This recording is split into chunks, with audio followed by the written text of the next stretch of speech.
Merħba allura għal episodju ieħor minn Zona Mondjali fejn illum miegħi għandi li wiċċ familjari fisser lejt Niċċew Bażammit u Josef Kamilleri li minn hawnhekk insemmilkom. Nixtieq nibda bik Josef. L-għonet nistama li tinsab tajjeb x'ġelek iżżomm mal-Arġentina. Lejla tajba wejn kif ukoll l-Antonello l-Clayton. Ejwa,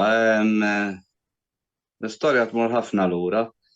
Peress li jiena minn Bormla u l-kuluri tal-Arġentina huma l-kuluri ta' Bormla ċires bl-abjad, allura dejjem amalgamajt dawk il-kuluri mal-kulur li nħobb ta' Bormla xek.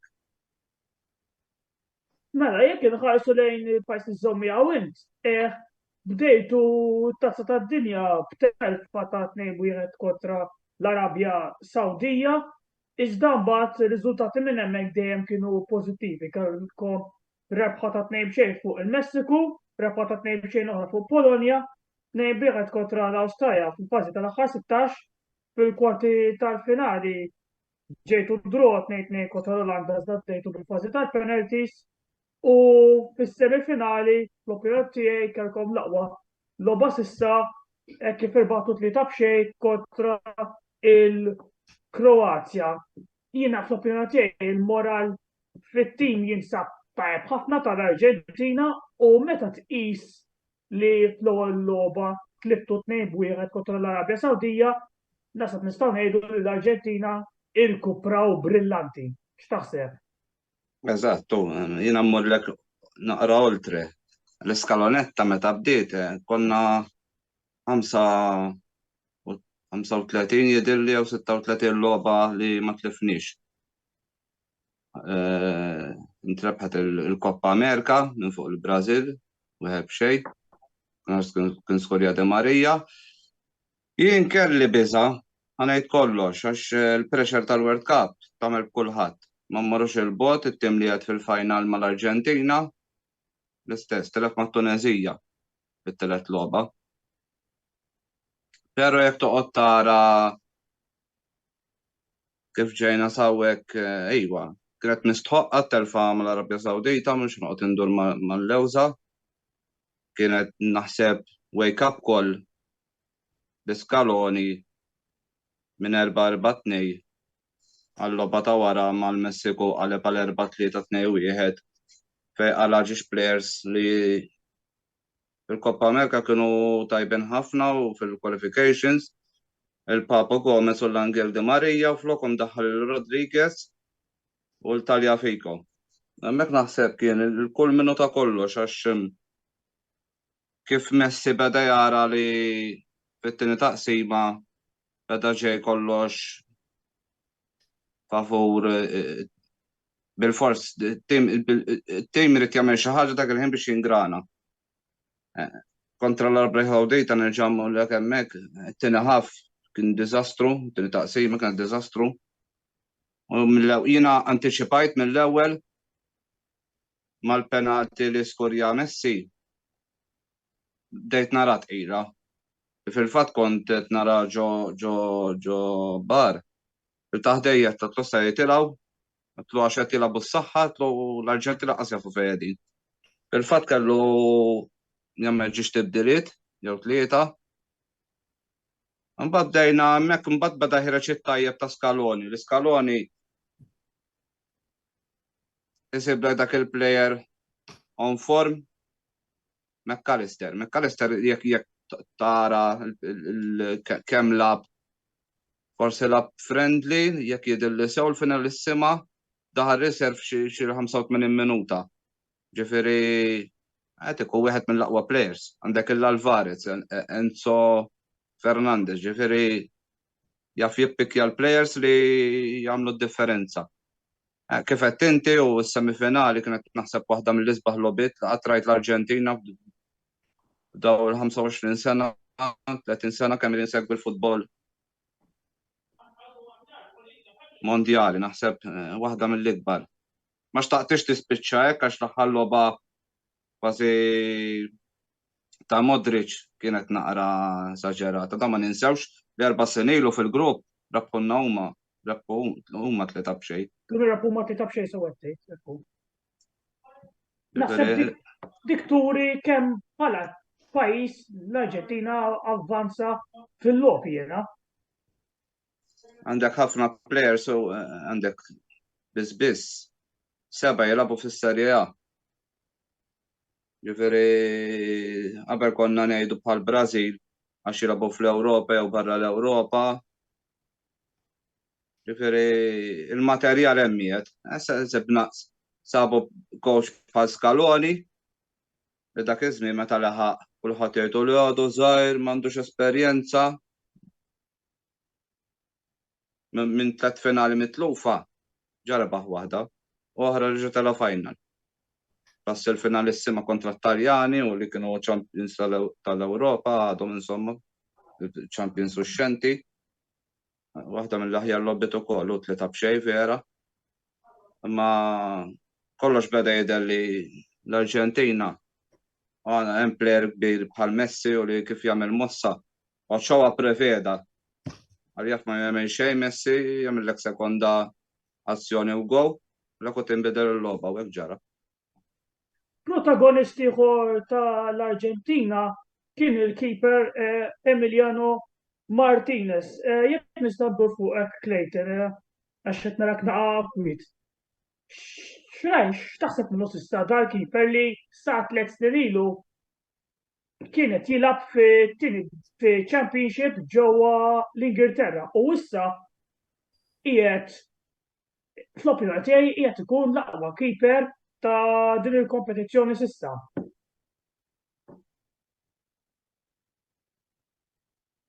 Tista' tgħidilna fuqu?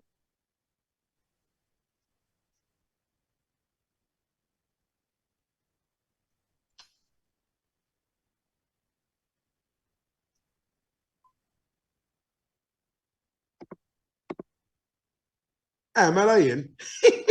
Mandu ngħid, sorry. Sorry, l-qadna għandi Zlatan ħdejja l-qattużu biex kelli skużawni. Emiliano Martinez huwa għandi l-maratoxa bħalissa bħal-gaffa l-għadnik raħme. Emiliano Martinez huwa goalkeeper ta' ċertu livell, goalkeeper li onestament sa ftit żmien kif kont qed tgħid inti aqas konna f'minnu jien, għalhekk il-verità. Jiena dejjem l-Arġentina kont dejjem ngħid m'għandhomx goaler. Għax ilu ma jkollhom goaler naħseb minn roa.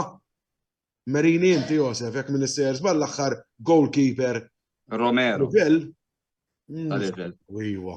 Għalkemm kien blak dak iż-żmien ma' Sampdoria. Tantxin qisu li kien dak il-goalkeeper grandius, tantu hekk li kien reserve goalkeeper tal-United.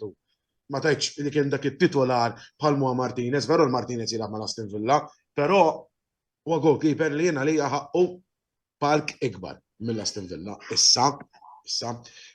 Però kont ngħid daqqa kellhom mill-art. Fil-fatt l-Arġentina dejjem rajthom ibagħtu minn goalkeeper jien. Daqqajla Parmani, Burgos. Daqqajla għalissa ma sax niftakar l-ismijiet kollox ovvjament blamment ma għax nistgħu. Fil-fatt bekk daħal Clayton, bekk daħal għax weġġa Armani. Ġifieri? Kien it-tret goaler fil-verità x'kellek l-Armani u l-goalkeeper riserva li kien tal-Manchester City. Caballero. Ma tellawx imbagħad. Battella l-żgħir liħor. Però ma ninsewx li kien li rebaħ l-FA Cup mal-Arsenal, eh? Żgur, le, Martinez huwa goaler.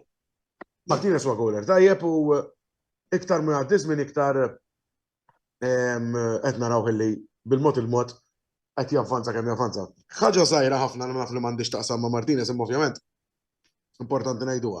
Jiena supporter tat-tim Taljan, sewwa. Minħabba li t-Taljani mhumiex hemm, dis-sena ddaxxiet li żomm mal-plejers tal-Milan l-ewwel mal-Portugal u issa ma' Franza minħabba ovvjament Giroud Teo. Però eżattament bħali. Eżattu. Però onestament ħanitkellem jiena grazzi ma' Messi m'għandix. Jien ħanitkellem ċar. Però dis-sena ħaqqu jieħu t-tazza tad-dinja għax mingħajr dubju l-aqwa plejer dit-tazza tad-dinja huwa Lionel Messi. Mingħajr dubju. U qed nitkellem jien li nerġa' ngħidha m'iniex fan ta' Messi. Però b'Messi għalfejn hemm l-Arġentina għax Il-mewt ta' Maradona tiktihom spinta l-qoddim. Messi irid ikun re flok Maradona, ma' Maradona fl-aħħar World Cup tiegħu. Emiliano Martinez, jien qed insemmi daw li qed naħseb jien għalfejn l-Arġentina ħaqhom jieħdu tazza tad-dinja. Insemmi xi ħadd ieħor li ma tantx jissemma, però wkoll qed jagħmel tazza tad-dinja kbira li huwa Julian Alvarez. Plejer li nxtara għal kemm 18 miljun mis-City, 20 kellu klawżola 20 miljun dan. Dak kien hemm il-Milan, is-City, il-Bayern. Kien hemm il-United għalih. Anke l-United kien hemm ħafna timijiet li marru għalih. Però l-iktar li kienu viċi kien il-Milan. Għax jiena niftakar niċċekkja fuq biex ikun naf minnu. Onestament, għax ovvjament mill-lik Arġentin, mill-River Plate. Minix daqshekk. M'għandix database daqshekk kbira li nkun naf players mill-Arġentina.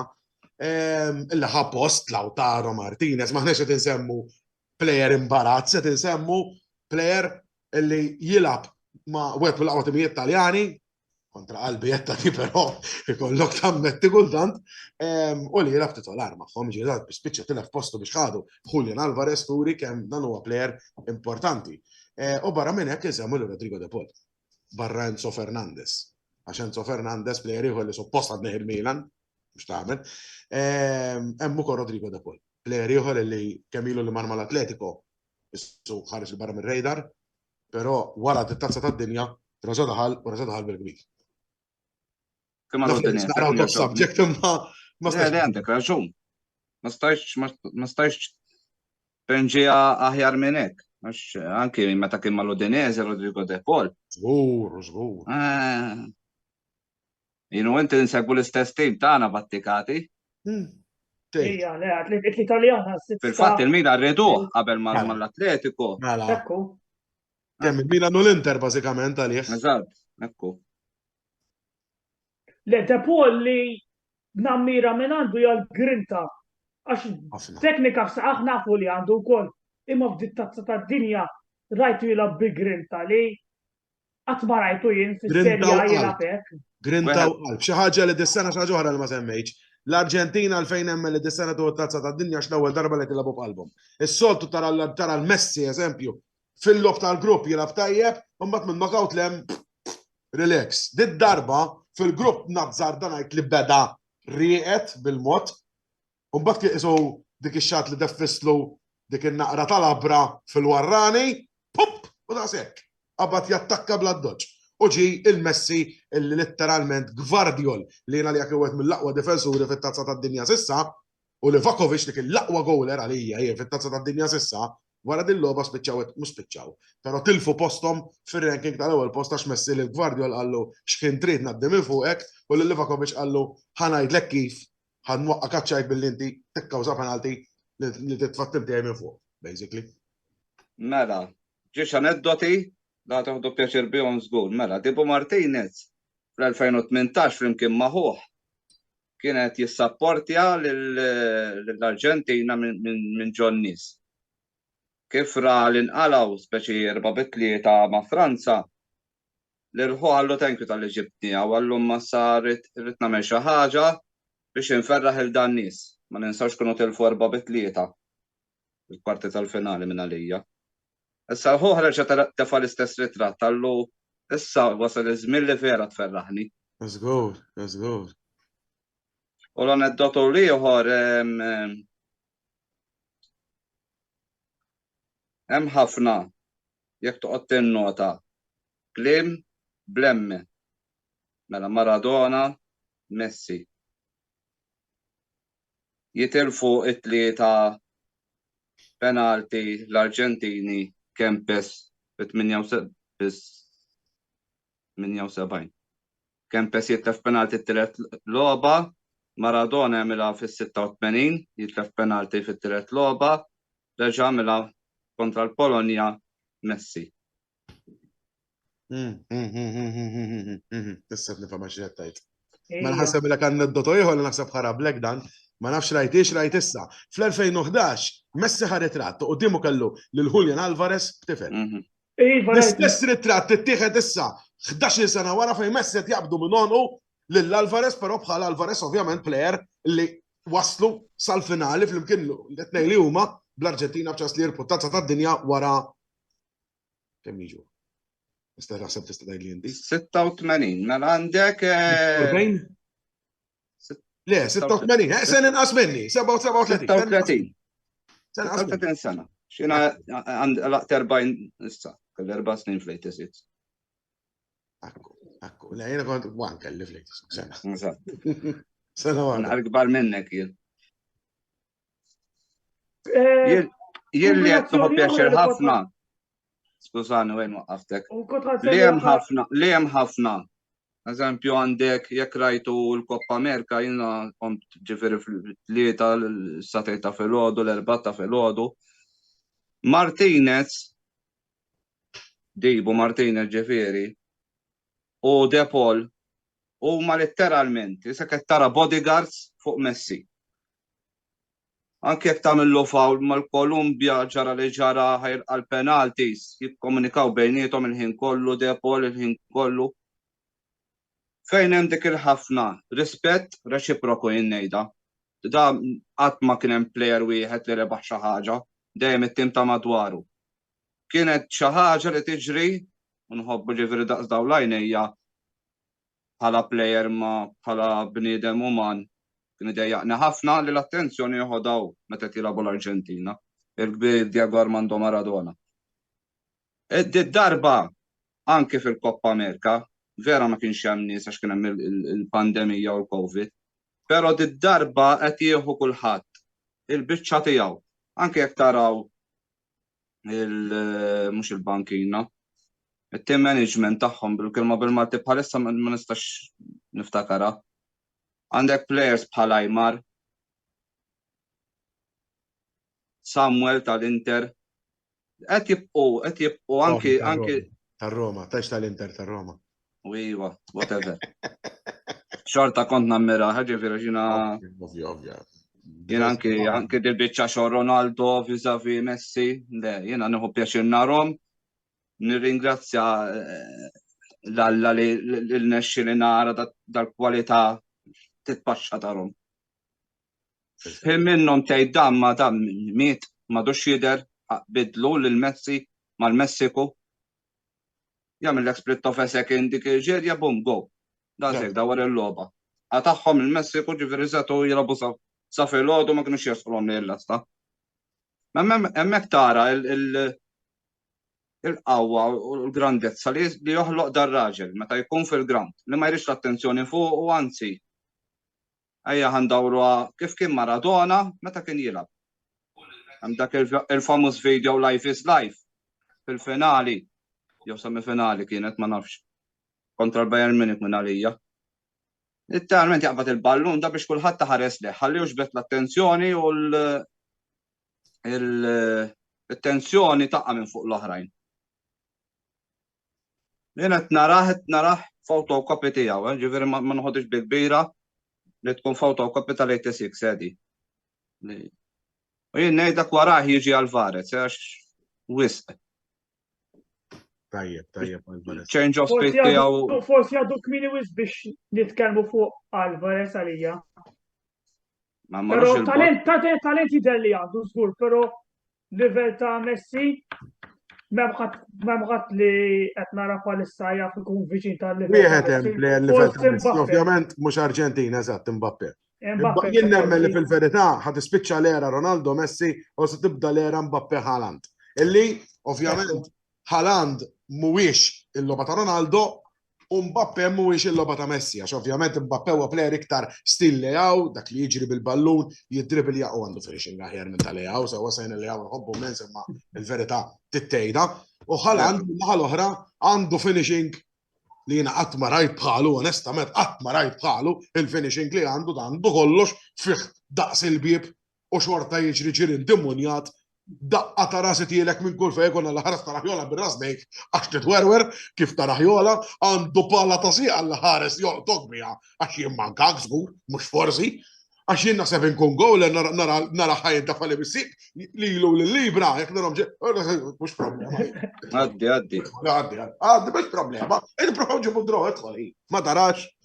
Hemm ħaġa oħra wkoll li ma semmejniex, li għadin 13 il-gow skorjat kontra l-5 li qalaw Franza, 12 gowl li skurjaw l-Arġentina kontra l-5 li konċedu. Interessanti, ma konx nafa di. Din l-istatistika nistament ma fittix. Quasi kollox ra sembrasi qed il-biċċa, 5-5 Mbappe Messi. Jina sa naraw final li inna ma narawha. Oħra Teo Hernandez u weġġaħuh jitħol u Dik kont nasal għalija. Dik kont se nasal Franza għalija. ħan nitkellmu aktar ta' fit-tieni parti jagħmel World Cup tal-programm. Green. Qabel ma nagħlqu biċċa tal-programm daħluna xi kummenti nixtieq naqrom mela l-ewwel waħda Luke Zammit insellimlek minn hawnhekk jgħidilna li naqbel ma' Clayton li Messi ħaqqu jirbaħ it-tazza tad-dinja. Imma xorta naħseb li Franza jekwa li trebaħ il-World Cup u bas wara tibqa' b'saħħtek mhix ċajta. Naqbel miegħek Luke ħanduru fuq Franza fit-tieni parti tal-programm nitkellmu aktar fuqhom. Antonello Bella wkoll jgħidilna kumment biex ma ninsewx il-Franza li nitkellmu fuqhom aktar tard u Ronald f'sadni minn hawnhekk nixtieq insellem jgħidilna li kemm Franza u Arġentina għandhom teams tajbin imma plejer bħal Messi jista' jiddeċidilek il-logħba. Forsi xi ħadd minnkom jgħid l-aħħar ħaġa fuq Messi? Fidejk, ovvjament, Josef, nħalli fidejk. Kun sabiħa u li jolli t-tazza Messi naħseb. Ma trix naqqas il-rispett ta' Franza u għandhom tim kbira li jgħin.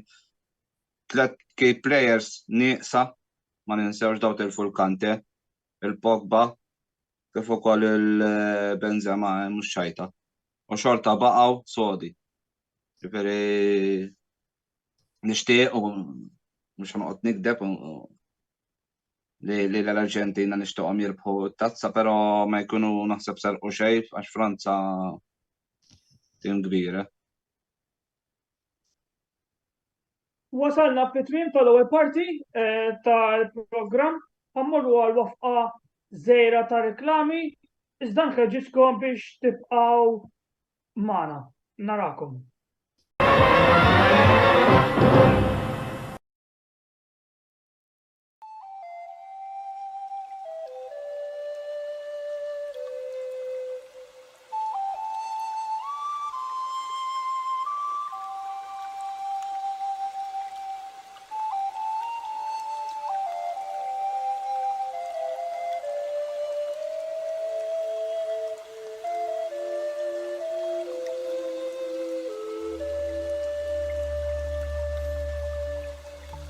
Beauty Wisdom tal-Fgura għall-aħjar prodotti u servizzi ta' sbuħija. Żuru wkoll Nails by Xarawna fl-istess stabbiliment għall-aħjar servizz ta' trattament ta' dwiefer.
Merħba lura għattini parti mill-aħħar programm ta' Zona Mondjali. Issa wasal iż-żmien li nitkellmu fuq it-tieni pajjiż li jinsab f'din il-finali li huma Franza. Jekk inħarsu lejn kif labu din it-tazza tad-dinja, bdew it-turnament billi rebħu 4-1 fuq l-Awstralja, rebħa ta' 2-1 fuq id-Danimarka u l-unika telfa tagħhom kienet fl-aħħar logħba mill-fażi tal-gruppi ta' 1-0 kontra t-Tunezija. Fil-fażi tal-aħħar 16 rebħu 3-1 fuq il-Polonja, rebħu 2-1 kontra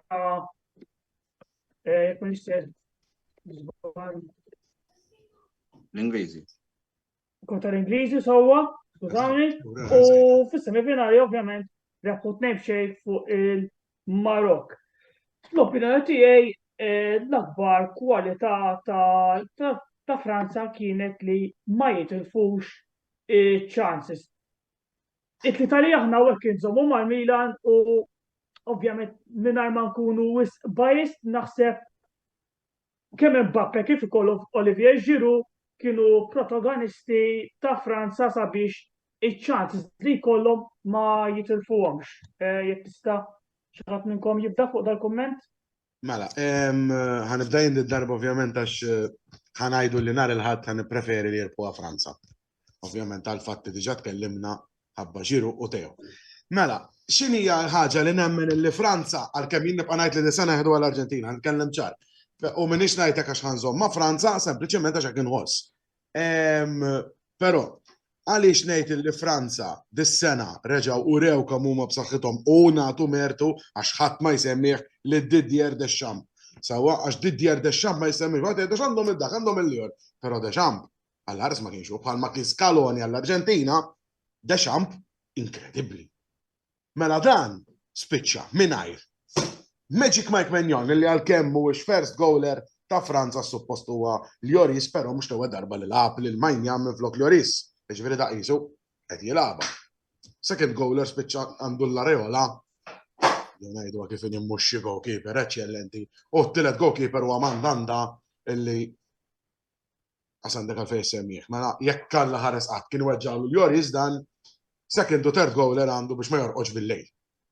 Fid-difiża tilfu lil Lucas Hernandez. Tilfu wkoll lil Kimpembe. Għax ħadd ma jsemmihom, ma għandek żewġ plejers oħra barra. F'nofs il-ground tilfu il-furklu ta' nofs il-ground. Paul Pogba u N'Golo Kanté. Qudiem tilfu l-plejer għadu kif jirbaħ il-ballun ta' debletant is-siltu biex jidħol lura fin-nazzjonal. U Nkunku, għax Nkunku ma jissemmi xaqqas, Nkunku huwa plejer enormi. Għadu kif iffirma ma' Chelsea fil-verità, jew wasal biex jiffirma ngħidu hekk. Però suppost huwa plejer ta' Chelsea. Jekk min is-search semmejthom kollha in-nersin ta' Franza. Mela, Giroud u Teo, ħan nitkellem fuq żewġ plejers tal-Milan. Giroud u Teo, suppost li dit-tazza ta' dinja ma bdewix. Giroud kien hemm manka minn semma li aktarx ma jkunx majjad ma' Franza. Kien hemm ħsieb li ma jkunx majjad għax għandu 36 sena, għax mhuwiex dak il-plej li kulħadd jaħseb Giroud dejjem kien underestimated. Jiena meta ġibni il-Milan ukoll ġibna, ma kontx kontent, għan nitkellem ċar. Illum il-ġurnata mhux il-żieni blajt, insomma. U Teo l-istess, Teo kellu jkun bankina ta' Lukas, ma nistax nifhem kif bir-rispett kollu lej Lukas huwa plejer tajjeb, però nemmen li Teo huwa aħjar.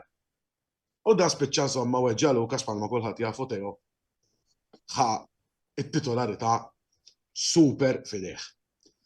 Mela, x'inhija l-ħaġa bej Franza għaliex Franza għandhom tim qawwi, mela. Kif semmejna l-Mbappe, Mbappe ovvjament ħajkun kif jirtira Messi u Ronaldo, Mbappe ħajbda jkaxkar il-lalent tad-deb, bejn u bejħala, għalmenu. Jekk ma jinqalax xi plejer ieħor li jkun brillantissimu nemmen li jekk tkun. Giroud, kif qegħdin ngħidu, 36 sena u daqshom għandu 20. Ħanamlu x'nibsa nitkellem hekk, però anke mal-Milan dalla pil-lob kollha ħin kollu titolar sakemm Origi iddeċida li jirkupra mill-inġeri, dejjem hu. Ġieli kien hemm lob li forsi ma derx, imma kif qegħdin ngħidu, 36 sena għandu, it-tazza tad-dinja lagħba kollha. Kollha dejjem titolar. Dejjem. Ħlif ovvjament il-logħba ma' Tunezija li il-coach bidel xi players ovvjament għax kienu diġà ħadu 6 punti allura sejraħ xi players. Għandek ukoll players nofs il-ground bħal Rabiot li fil-li mejjet fil-li l-ar player fis-Serja u fil-li reġa' qed jagħmel staġun tal-bliet. Nota żgħira fuq Giroud sor imma l-direttur ma sax ma nigżux biha di għax l-editur stess qali l ħajkolli nigżu biha bil-fors.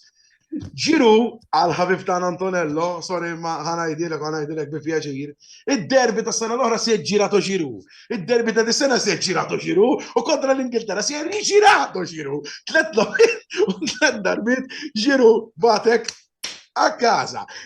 Importanti li semmi, ma sorry, ma stax ma najdix dik l-waħda kull nitsikaħ dejjem bil-fors. Il-flok qed tara għadlek aħjar issa. X'inhu? Il-flok qed tara straħi su, kellek xi ħaġa. Isu niżel. Niżel. Mhux ver. Ek niżel. Kif kont qed ngħid, iġifieri, barra minn hekk imbagħad għandek plejers oħrajn bħal Tchouaméni huwa plejer li ħaduh ir-Real Madrid issa u wieħed mill-aqwa midfielders li hemm żgur fit-tazza tad-dinja. Żgur wieħed mill-aqwa. Mhux se ngħid l-aqwa għax hemm plejers oħrajn, però għandu futur enormi. Il-midfielder 22 sena, importanti. Mhux hekk. 22 sena. Għadu tifel hu. Ma nistax niftakar il-midfielder titolali ieħor bħalissa nsejtu. Antoine Griezmann. Antoine. Għamil logħba kbira kontra l-Marok. Il-man of the match kontra l-Marok. Eżatt, Antoine Griezmann, plejer li suppostu huwa striker, Deschamps sablu dil-pożizzjoni ġdida kważi ta' medjano u qed jilgħab logħob impressjonanti. Tajjeb ngħidu li dis-sena Antoine Griezmann mal-Atletico dejjem daħal għadu safejn. Imma dik hemm raġuni. Partita dejjem. Imma dik hemm raġuni Wayne. Dik hemm raġuni. Daw l-Atletico Madrid bħalissa finanzjarjament mhux qed insew. Mhux qed insew xejn. Issa dak kellhom agreement mal-Barcellona li mhux qed insew ħafna iktar minnhom. Illi biex Griezmann jiffirma mal-Atletico irid jilgħab ċertu ammont ta' minuti. Ġifieri 45 minuta kull logħba. Mhux iżjed minn 45 minuta. Ġiek pereżempju l-coach jibdih fil-half time irid jaqalgħu. Allura Simeone dejjem prefera jdaħlu fit-tieni ħaf. Ġara l-Barcellona ndunaw bli qed jagħmlu u spiċċaw kellhom ix-xokk xorta. Ġifieri mu wara t-tazza tad-dinja l-Griezmann ħanibdew naraw titola. Ġifieri nafax rajt fuqha. Kont qed ngħid id-difiża ta' Franza. Id-difiża b'Teo li jiena lija nibqa' ngħidha mhux għax plejer tal-Milan naħseb li huwa l-aqwa left back tad-dinja. L-iktar forsi Alfonso Davies jista' jiġġielidlu ftit, però jiena nemmen b'Cancelo fuq il-Lamisa, għax Cancelo huwa ieħor plejer kbir. Dak il-coach bravo Fernando Santos ħalla lil Cancelo li hawn barra vera bniedem bravissimo Fernando Santos, ma insomma. Fuq in-naħa l-oħra Kunde li huwa difensur ċentrali, Kunde huwa difensur ċentrali pur. Deschamps elbu right back. Ora ġieli issu jilagħbu bitlieta biex tiavanza, però ħafna drabi kun qed jilgħab right back. U qed jilgħab lob tajjeb ħafna. U ċentrali għandek żewġ mostri bħal huma Upamecano u Varan. Tid-darba kellhom il-Upamecano barra u lab Konate u lab logħba. Inkredibbli kien aqwa minn Varan. Biex turi x'timanna, ovvjament il-goler u Hugo Lloris bħalma diġà tkellimna illi ma tista' tgħid xejn fuq Ajr illi huwa goalkeeper ta' Celtic. Ġifieri naħseb illi Franza u l-Arġentina hija l-finali mistħoqqa ta' l-iktar żewġ timijiet li ħaqhom ikunu fil-finali. Bistnej, Kif? Bistnej importanti fid-difiża. Le, dak huma titolari li semmejtin. Min taħseb li ħanejdek? Il-William Saliba? Ħansemmihulek għax għandu naħseb qed jagħmel season tajjeb. Għandek il-Fofana, Fofana huwa ieħor tajjeb ħafna, veru. Ukoll l-aħħar partita wkoll kien qiegħed tajjeb Fofana. Le għandhom tim. Għandhom biex jilagħbu.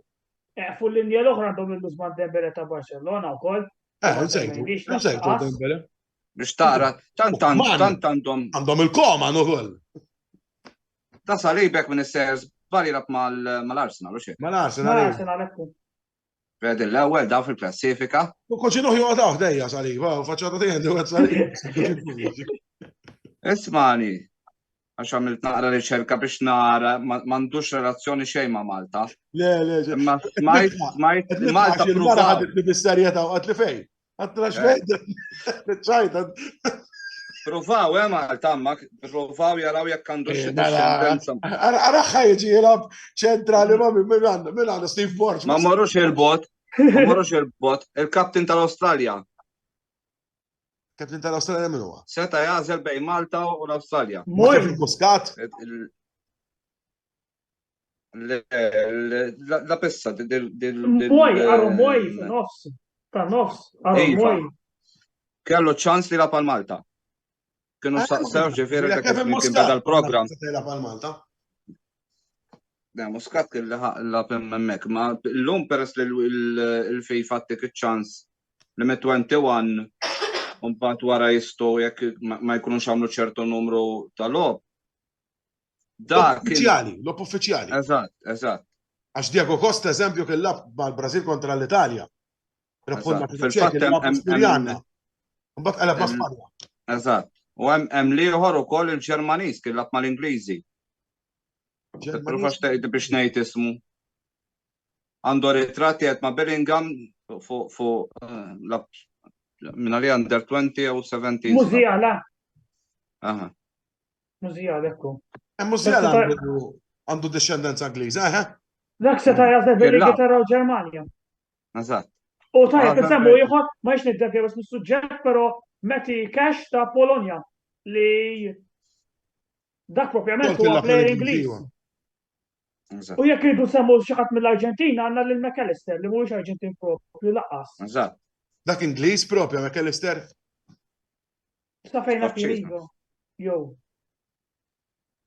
Sa fejna fien għandu xi discendenza Ingliża. Eżatt, missieru. Skoċċiż minn għalija.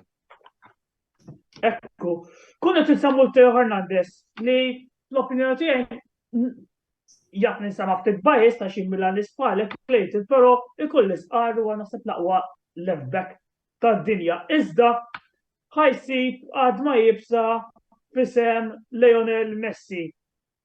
Lionel Messi diġà semmejna xamlilhom l-Gvardio li ksibna ħajkun id-difensur tal-ġenerazzjoni ġdida u kien hawn min saħansitra qal li Lionel Messi waqqa ġenerazzjoni ġdida għaċ-ċajt. Taħseb li Teo Hernandez jista' jiddefendi fuq Lionel Messi? Ngħid li iva, u ħanajdlek għalfejn ngħid li iva. Meta Teo bata, żewġ plejers bata magħhom, Teo jiena żewġ plejers rajtu bati magħhom, ngħid li kienu mal-Inter. Weta du magħhom, Dumfries, u jħolli kien magħhom l-edu kif l-appontri issa Hakimi. Għaxu Teo jibati meta plejer ikun fast. Meta kellu Teo plejers bħal Chiesa, ma ddilux darba kien. Quadrado, illi wkoll huwa fast però m'għadux daqs kemm kien, ma ddilux darba. Plejers oħrajn nibda qasnieqaf. Plejers tekniċi ma Teo ibatu għal raġuni li Teo juża l-speed biex jeleb il-plejer. Issa, darba ħajkollu quddiemu nerġa' ngħid l-aqwa plejer tad-dinja u l-aqwa plejer f'tit-tazza tad-dinja. L-iktar plejer on form, ġifieri ma nafx jisteġri, però nemmen li ħatkun Clash of the Titans bejniethom, mhux ħanajda bil-Maltex mhux kif tiġi. Allura ħanajda bl-Ingliż ħatkun Clash of the Titans bej l-aqwa left back tad-dinja u l-aqwa plejer tad-dinja. Nemmen li ħatkun diffiċli immens u nemmen li Messi għaddi biss meta jirnexxilu jaqbżu li mhux se tkun ħafna drabi u meta ovvjament ikun hemm dawk l-attakki ta' Teo illi ħalli dak il-gap fid-difiża Franċiża. Naħseb deħa jkun l-akbar test ta' Teo Hernandez stista. Barra mi tazza tad-dinja, nixtieq insemmi wkoll xi premji li jistgħu jingħataw ukoll fosthom il-Golden Boot li hemm sfida taħraq bejn Messi li jinsab 5 goals 3 assists, Mbappe li għandu 5 goals 10 assists, Alvarez li għandu 4 goals u Giroud li għandu 4 goals ukoll. Għandna sfida taħraq hemmhekk. Ovvjament jekk Messi u Mbappe jispiċċaw bl-istess ammont ta' goals, xorta għadha jieħodha Messi għax għandu iktar assists u Messi wkoll tajjeb insemmu li jista' ikun l-ewwel plejer fit-tazza tad-dinja li jieħu l-Golden Boot u l-Best Player ukoll. Qabel ma nagħlqu jidher li daħlu xi tal-kummenti wkoll Daniel Mallija, nixtieq insellem, jgħidilna li jien nħoss li Messi qed ikollu World Cup tajba għax da żminijiet mal-klass rispettivi tiegħu dejjem ikun fil-forma. Kull meta World Cup ġiet fis-sajf kien ikun wisqajjin wara ħafna lob li jkun lab mal-klabb tiegħu. Da punt Interessantissimo, veru. interessanti ħafna dit li mir-rasi. Proset Daniel, kummenta jab ħafna. Kummenta jab ħafna jagħmel ħafna sens, huwa veru, Messi jilgħab ammont. Naqbel ħafna miegħu jien ukoll. Veru, Naqbel ħafna miegħu dejla ammont qawwi tal-lob qatt ma jiġi sostitwit bażikament għax il-coach dejjem isu jibda jaqla lil Messi mill-ground mela għandek 38 partita fil-liga. Ma nafx kemm il-logħba jilgħab fil-tazza tar-re għax ovvjament ċertu lobiet Messi ħajlabhom. Mbagħad għandek il-lob fiċ-Champions League il-Barcellona dejjem jaslu sa ċertu ammont ta' partiti u jekk jinqalgħu fiċ-Champions League bħalma ġar issa mhux se jinqalgħu fl-Ewropa League mill-ewwel, ma dara kemm ħajlab iżjed lob. Ġifieri tagħmel sens, ovvjament id-darba nitkellmu li huma l-Paris Saint-Germain. Paris Saint-Germain, krej. Ekku, semmejt issa. Però li kieku il-Paris Saint-Germain ninqalgħu pereżempju fil-gruppi xorta ma kienu sejtiru mill-ewwel mill-Europa League. Allura da qed jilgħab ammont sinifikanti ta' partiti li mbagħad fl-aħħar mill-aħħar jirreflettu fuq l-istaġuni. Ġifieri tagħmel ħafna sens dak li qal Daniel, veru. Jillet Bezzani li għadu ġej. Mela wara l-World Cup, wara tazza tad-dinja dawn mill-ewwel ħajmorru jilagħbu. Mhux ħajkun wafqa fi dawk il-players li għadhom ma firmawx World Cup tajba, issa jibda l-Bużillis, għal dak ġej Jannar. Injuries. Ma jidhirx li kien hemm ħafna, jista' jkun għax kif edna baqgħu għaddejjin. Però mbagħad kellek eżempju bħal Hernandez, Luis, da waħdu letteralment waqa' waħdu, ġifieri għax aktarx telef is-season da. Tittara mbagħad il-ħafna aspetti ta' tlieta li r-recovery mbagħad mhux ħadkun bħalma nafu meta jkollna tazza tad-dinja fis-sajf. Nemmen ukoll li Alvarez u Ġiru jistgħu xorta jagħmlu għal top scorer. Jalla, kun onestu. Għallax jista' jkun. Top scorer qatt ma rebaħ ħaġi. Baqa' wis close lid-darba rajthom jien. Baqa' wis close. Ejwa. Xorta tinżal kappell il-beretta xi kollok ġo rasek. Da ma ninsewx il-Fontejn li da World Cup waħda ma kienx hemm dawk it-timijiet kollha li hawn illum. Skorja 13 Naħseb rekord li dak diffiċli biex jintleħaq. Mhuwiex qatt ħajintlaħaq, kien futbol differenti.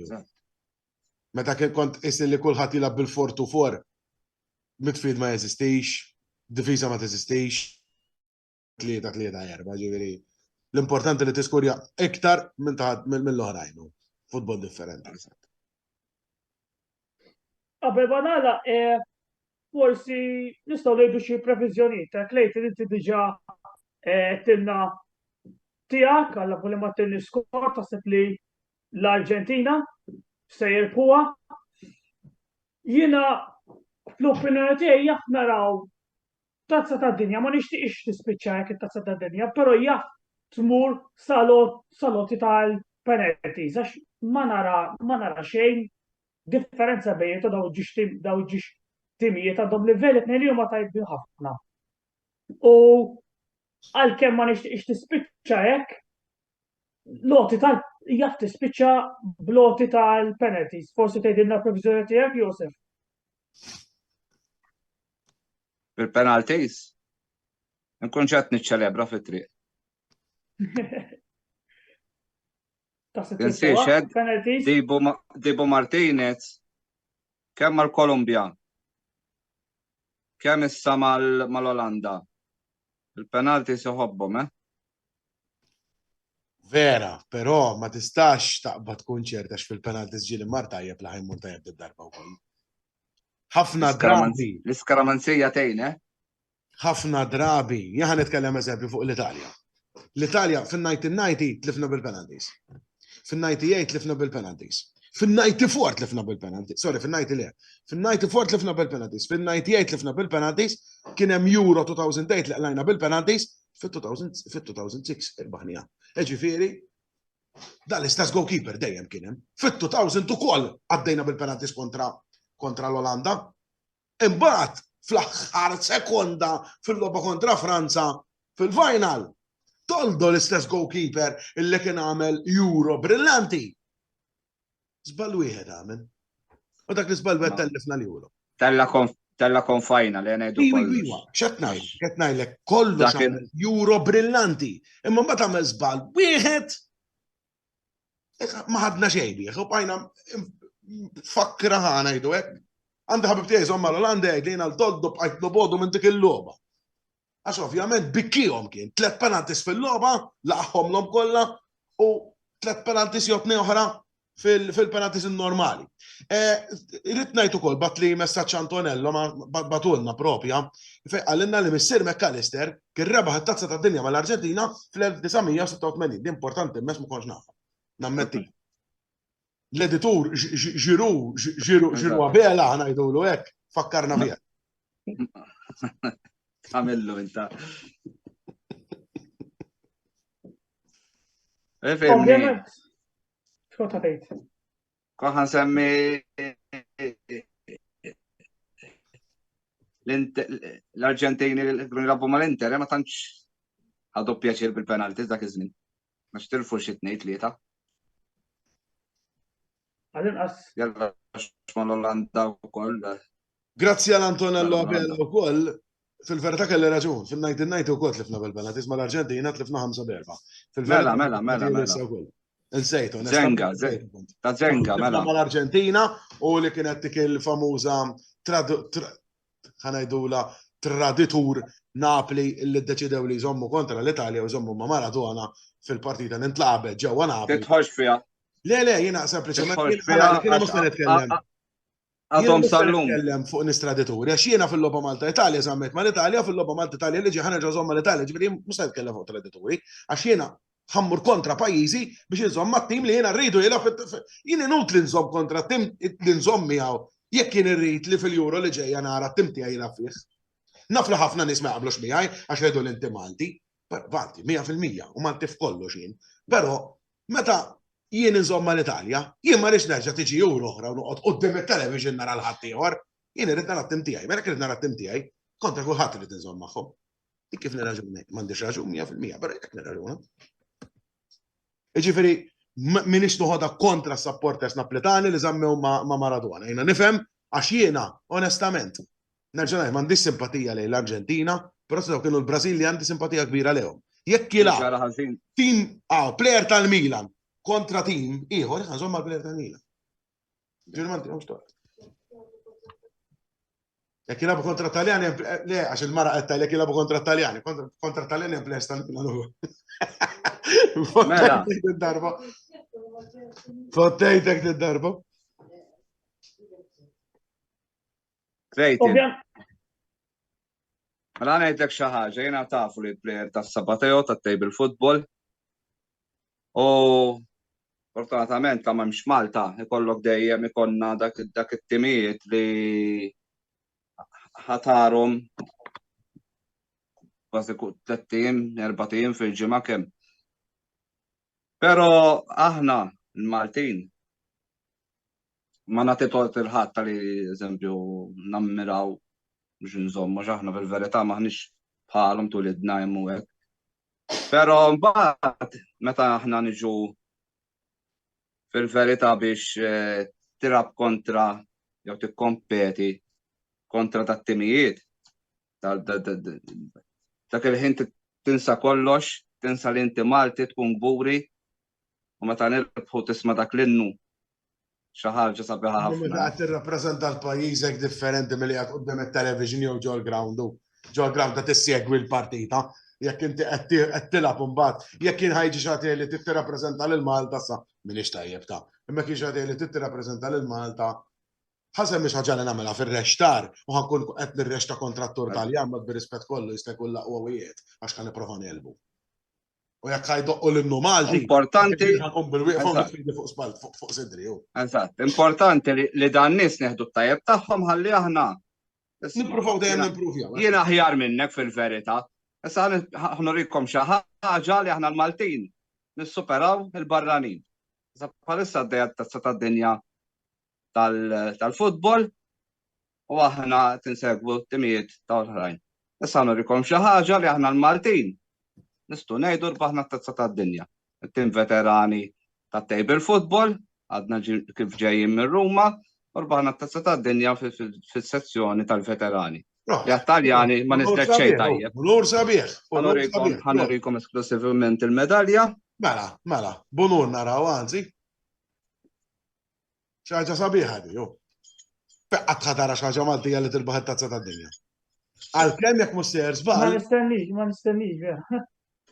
Jekk min issier żball, anka ta' snooker intrebħed darba, ma minix ċert fuqha. Snooker sa final wasal persuna Malti kien.